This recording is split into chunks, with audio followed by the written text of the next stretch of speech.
Um levantamento realizado pelo governo do estado organiza dados e informações sobre as mulheres no Rio Grande do Sul. O estudo observa a situação do contingente feminino no mercado de trabalho, a participação política e aspectos relativos à violência de gênero. Para analisarmos os dados, nós contamos com a presença do pesquisador do Departamento de Economia e Estatística da Secretaria de Planejamento do Estado, Guilherme Xavier Sobrinho. Prazer te receber, Guilherme. Bom, primeiro a gente precisa fazer uma correção. No início do programa falamos um primeiro número referente aos feminicídios, mas a gente estava conversando fora do ar porque a tipificação dos feminicídios é bem recente. Exatamente. O que o estudo conseguiu levantar foram informações dos 2 últimos anos, de 2017 e 2018. A informação que vocês prestaram está perfeita com relação aos homicídios de mulheres em todos os casos, porque o feminicídio é uma tipificação da motivação do homicídio, quando o homicídio está relacionado ao fato da vítima ser uma mulher, a relações de gênero, a preconceitos, a violências entre homem e mulher dentro do ambiente doméstico, enfim. Então, entre 2006 e 2016, cresceu 90% o número de homicídios total. Sim. E nesse período, a taxa de homicídios do Rio Grande do Sul ultrapassou a do Brasil, que era mais baixa. Está mais alta. O que o nosso estudo apreendeu, com dados da Secretaria de Segurança Pública, foi a variação de 2017 para 2018 também é estarrecedora, porque em um ano, o número de feminicídios cresceu 41%. Sim. Foram 117 em 2018 e as tentativas foram 355 em um ano. É um dado assustador. Bom, o levantamento também fala em outras áreas. Por exemplo, apesar de ser maioria, com 51,3% do total de habitantes do nosso estado, aqui do Rio Grande do Sul, as mulheres não alcançam representação proporcional no mercado de trabalho. Elas ganham menos e são mais afetadas pelo desemprego. Segundo o estudo realizado, então, pelo governo do estado, né, esses números chegaram até a gente. No final de 2018, os homens trabalhadores no estado recebiam, né, 36,8% a mais, em média, do que as mulheres. O estudo faz uma comparação com outros estados brasileiros. Isso é uma questão cultural aqui. A gente sabe que a cultura machista é muito forte aqui. Olha, eu devo te dizer, uma primeira coisa, os nossos salários, tanto de homens quanto de mulheres, são um pouco superiores aos do Brasil. Mas eles vêm numa tendência de perda de poder real. Mas vamos voltar à questão principal, que são as diferenças. Sim. Né? As diferenças com relação a estados específicos, nesse tempo que nós tivemos, porque nós fizemos o estudo a pedido da secretária Leani, no Departamento de Economia e Estatística, que é um departamento recente, a secretária, em função do Dia da Mulher, do Mês da Mulher, pela importância da temática. Então, nós não fizemos um estudo tão aprofundado, por exemplo, comparando com estados específicos. Mas, com relação ao conjunto do Brasil, é também surpreendente que a nossa diferença é superior. Sim. Né? E, de qualquer maneira, questões culturais, questões, às vezes, estruturais, do tipo de ocupações em que as mulheres se inserem. Aqui, por exemplo, o diferencial do salário entre homens do Rio Grande do Sul e do Brasil se mantém mais alto. O diferencial entre as mulheres do Rio Grande do Sul e as mulheres do Brasil vai se desfazendo, elas já estão recebendo mais próximos. Então, muitas vezes, a gente fazendo uma análise aí mais detida, mais científica, a gente vai identificar que, dependendo do tipo de distribuição dessas mulheres ocupadas por tipos e por setores de atividade, isso é um fator. Mas, sem dúvida, o fator principal, que é o que precisa ser mais combatido, é o da discriminação. Sim. Porque, além de terem mulheres que estão em posições específicas no mercado, por razões culturais, e que também são menos bem remuneradas, porque ocupações femininas tendem a ser, femininas entre aspas, tendem a ser menos bem remuneradas. Então, é uma pluralidade de fatores. O que importa é que isso é um dado que atravessa séries históricas e que não se reverte. Agora, em diferentes níveis, se a gente for olhar o mercado de trabalho, posições onde exigem escolaridade maior, essa diferença ela tende a ser menor no caso das mulheres? Por exemplo, mulheres com mais escolaridade conseguem equiparar os seus salários? Isso é importante a gente abrir. Neste estudo aqui a gente não chegou a esse detalhamento, mas seguramente aí se descobririam coisas em ocupações específicas que seriam um filão muito rico. Em algumas isso deve ser mais próximo, em outras deve se repor essa diferença cultural. O que é interessante que a gente destaca é que quando pega a distribuição de todas as mulheres ocupadas por setor de atividade, elas têm assim, o percentual de mulheres que está trabalhando no setor público é bem mais alto que o de homens. Sim. O que se conclui? Que onde não há barreiras subjetivas, que o critério é mais objetivo, é concurso público, esse tipo de preconceito, de discriminação, não opera tanto. Então, tanto que as mulheres têm conseguido um peso maior, né, dentro da ocupação delas, no setor público, do que os homens conseguem.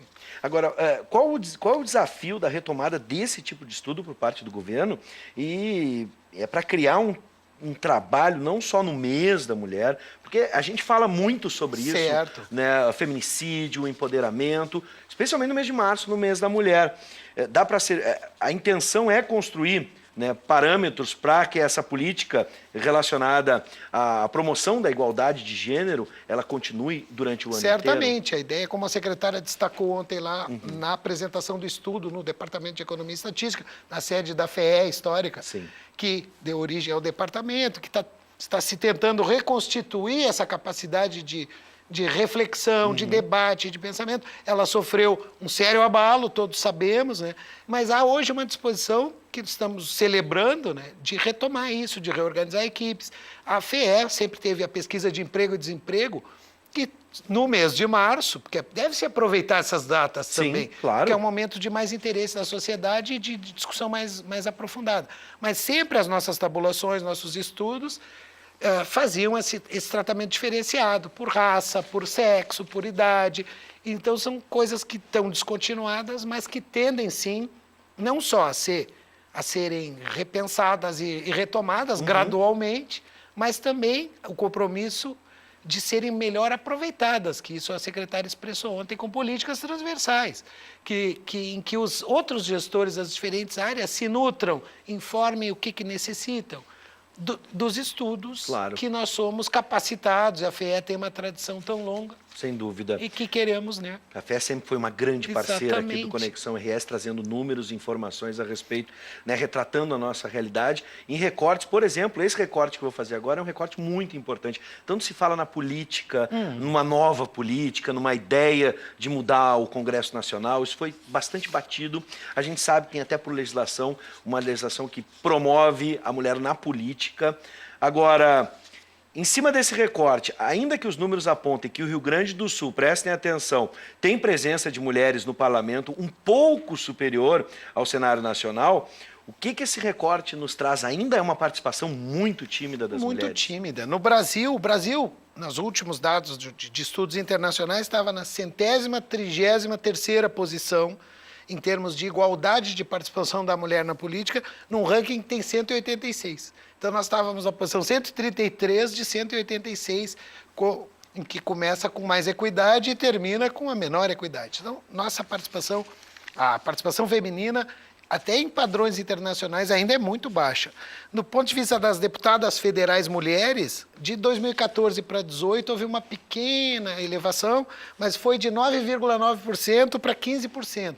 Pense, 15% dos nossos representantes serem mulheres, quando as mulheres são mais da metade da população. Então, são fatores que chamam muito a atenção, Sim. a desproporção. E é claro, mais uma vez, muitas variáveis, muitos fatores interferem nisso, mas são barreiras que precisam ser trabalhadas para que isso deixe pelo menos de ter essa dimensão, né? Sim. No Rio Grande do Sul, nós, aqui tomando as deputadas estaduais como um exemplo, já estamos agora com 9, sobre um total de 55. Então, é uma mulher para cada 6 homens nos representando, quando elas são maioria da população. Houve uma pequena elevação também, de 7 para 9. É uma boa, proporcionalmente. É assim, algo a se considerar, Sim. mas a gente sabe que tem muito a trilhar nisso, né? Isso, a gente está falando do Parlamento Gaúcho. Do Imagina Parlamento as Gaúcho, câmaras exatamente. em cada município. As secretárias de Estado, Sim, agora a nossa secretárias. secretária é a primeira mulher Claro. nessa pasta, mas Sim. já houve, claro, uma representação de secretárias mulheres nos governos estaduais também oscila bastante. Sim. Agora voltou a subir. Enfim, tem variado, teve momentos mais baixos, mas ainda é muito baixo.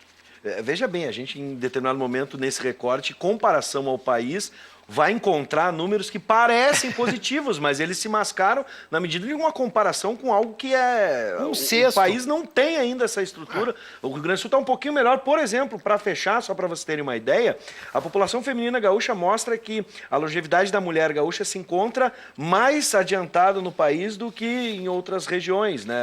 Comparado com outras regiões, já que 20% das gaúchas têm 60 anos de idade ou mais. O total das brasileiras é de 15% com essa idade. O que significa esse recorte? Tanto se fala em qualidade de vida no interior do estado, por Tem exemplo. muito a se fazer isso como uma informação para pensar em políticas, porque a política para o idoso passa a ter um peso cada vez maior. Sim. E existem muitas experiências ainda incipientes, até internacionalmente. Essa mudança da pirâmide etária, né, está indo muito aceleradamente. Aqui no Rio Grande do Sul, além da questão da longevidade, porque quando a gente pega a pirâmide, a gente vê o resultado de alguns fatores demográficos. Um é que as pessoas vivam mais, então vai se elevando proporcionalmente o trechinho da pirâmide dos idosos, mas também a fecundidade. Aqui a fecundidade das gaúchas, que é o número de filhos por mulher, está um pouco abaixo do Brasil, e ambas estão abaixo já da chamada taxa de reposição, que seria 2,1 filhos para cada mulher. Sim. Para ter uma ideia de que é os dois, porque reproduz a um homem e a uma mulher, a metade da população. E esse 1,1, pelo que eu li, não é a minha área de especialidade, é assim porque tem óbitos antes da idade reprodutiva. Então é uma continha estatística, mas dois per casa, por casal, mais ou menos, seria a média. E aqui nós estamos no Rio Grande do Sul com 1,68 filhos por mulher. No Brasil, 1,77. Então, nós também estamos tendo um avanço não quer dizer que seja uma melhora, mas uma transformação dos padrões demográficos, que são mais ou menos internacionais, né? Mas que estão acelerados aqui e que nos impõem um pouco mais de pressa para pensar em políticas tanto para os idosos como para todos os setores que se alteram com essa alteração da pirâmide. Tanto se fala na Previdência, por exemplo, nas reformas, na saúde pública, entre outras. A própria questão da educação infantil, quando diz assim, bom, qual será a pressão? Como é que eu transformo o orçamento que eu tenho quando eu projeto para mais tempo? Porque planejamento implica horizonte de tempo. Saber também que essa pressão está se alterando, a pressão no sentido da demanda por vagas. Guilherme, muito obrigado, a vocês por aceitar o nosso convite, por trazer essas informações e que essa reflexão que a gente está fazendo nesse momento, junto a dados, junto a um estudo muito sério, possa não ser feita só no mês da mulher, em março, mas que a gente possa continuar trabalhando. Possa voltar a ser, porque a gente sempre fez. Exatamente, com toda a razão, né? E importante trabalho que vocês realizam nos trazendo esses números. Bom, muito obrigado mais uma vez e até o nosso próximo encontro. Sem dúvida.